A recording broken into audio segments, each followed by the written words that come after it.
One somewhat common task in automotive assembly or airplane assembly is to hold something up over your head and fix it to the ceiling.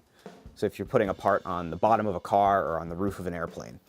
Oftentimes in industry, they have to have two people working on this job. One guy is just holding the part up in place and the other one's fixing it.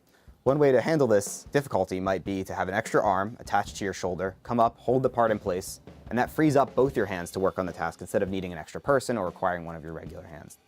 My backpack started out with only one arm on it, this arm for pushing up on the ceiling. But then I had another inspiration when I saw some people cleaning a window.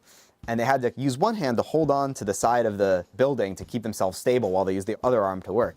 I developed this third arm that's fixed kind of at your waist level, and it can grab onto features on the sides of buildings or on the sides of handrails for things like washing windows or doing construction on the sides of buildings.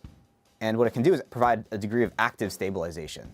So where you would currently be holding on with your hand to sort of prevent yourself from stumbling or help get a better balance, this robot can do that for you. Currently, I control my extra wearable arms with a gamepad. I have buttons and joysticks, and I press the buttons and it triggers the arm to enter different modes, like pushing or moving around or stowing away. In the future, I'd like to adapt that to be voice commands. Once this is up and built, how do you actually take that next step and actually bring this thing out into the world? The next step to make this platform really useful in the world is to add higher levels of autonomy and higher degrees of perception systems onto it. Currently, it doesn't have any cameras, it doesn't have any external view of the world.